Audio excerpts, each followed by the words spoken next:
एक बहुत ही अनोखी स्थिति हासिल करने के लिए विकसित हुआ है।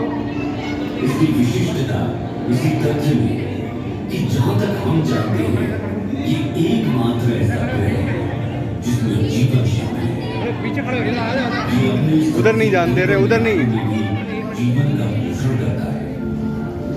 एक प्रजाति के लिए जो रहने लायक नहीं हो सकते, वो दूसरे के रहने और पनपने के लिए आदर्श घर और निवास स्थान है। इस पृथ्वी पर यहाँ बहुत मजा आया परी को, है ना। देख ग्रह पे आ गए हम लोग। हम सभी का नाम भी नहीं ले पाए। वाह, सभी प्रजातियां इधर देख बेटा, एक दूसरे के साथ अंतरंग संबंध में रहती देखो। हैं। वाह, कहाँ पहुँच गए, कहाँ पहुँच गए। देखो हर एक अपने अस्तित्व वो देख, मछली आ रही है, खा जाएगी। दूसरी पर निर्भर देख देख देख, पीछे देख कितने सारे। अरबों वर्षों में हमारी पृथ्वी विस्तार करते रहने वाले ब्रह्मांड में देख देख देख देख। लड़खड़ाते हुए उस पर संपूर्ण जीवन के लिए एक जीवंत अंतरिक्ष यान बन गई। उधर मत जाना, स्पेस में चली जाएगी बेटा। अंतरिक्ष यान के 2/3 हिस्से पानी में ढके हुए हैं और इसी ने इस ग्रह को उसका नीला रंग दिया।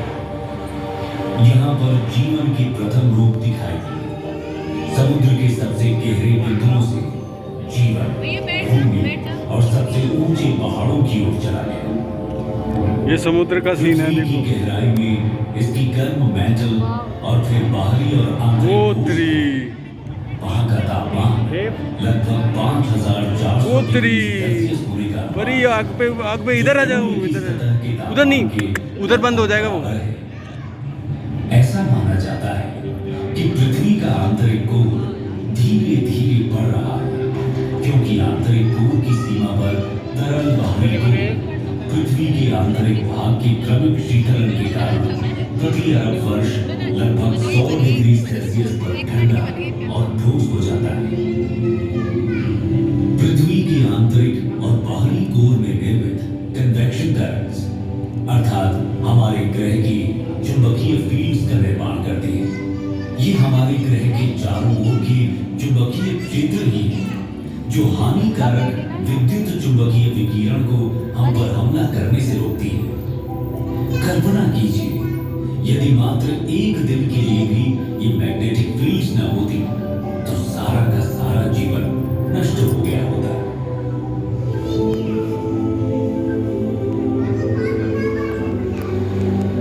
महासागरीय धाराएं समुद्री जल की निरंतर निर्देशित गति है जो उस पर कार्य करने वाली कई शक्तियों द्वारा उत्पन्न होती है। बस आगे नहीं, आगे नहीं परी, नो आगे नहीं, चली जाएगी तू, उधर चली जाएगी। उधर, इधर आ जा। और तटरेखाएं साथ ही अन्य धाराओं की दिशा और ताकत के साथ इसका इंटरैक्शन शामिल है। ये समुद्री धाराएं ही हैं जो वैश्विक कन्वेयर बेल्ट बनाती हैं और उन क्षेत्रों के तापमान को प्रभावित करती हैं जहां से वे यात्रा करती हैं। धरती आगे जा, आगे। ऊपर जीवन को पनपने देने के लिए अरबों वर्षों में बस बस बस बस, इधर को मुँह कर ले, इधर। उसने ये सुनिश्चित करने के लिए तत्वों के साथ बेहतरीन संतुलन बनाया है कि इसकी कई प्रजातियों के बच्चों का अस्तित्व हमेशा बना रहे। परंतु जैसे जैसे हम मनुष्य बड़े होते रहे, हम और भी अधिक शक्तिशाली होते गए। जब तक कि हम अपने ग्रह के प्रति अधिक सचेत नहीं होंगे तो जो ज्ञान हमने प्राप्त किया है वो अंततः हमें नष्ट भी कर सकता है। हम मनुष्यों को शक्तिशाली होने के बावजूद अपनी बढ़ती आबादी को संसाधन उपलब्ध कराने के लिए पृथ्वी का शोषण करने के लिए अधिक मजबूर होना पड़ेगा और अपने मूर्खतापूर्ण उपभोग के कारण कई प्रजातियों को बर्बाद कर चुके हैं। पृथ्वी ने हमें पहले से ही चेतावनियां देना शुरू कर दिया है। प्रमुख जलवायु परिवर्तन, ध्रुवीय टोपी का पिघलना जो कि हमारे मीठे या ताजे पानी का सबसे बड़ा भंडार है, न केवल उसके भंडार को बर्बाद करता है बल्कि पृथ्वी की ऊपरी तह को भी विकृत करता है, जिसके फिर दूरगामी परिणाम होते हैं।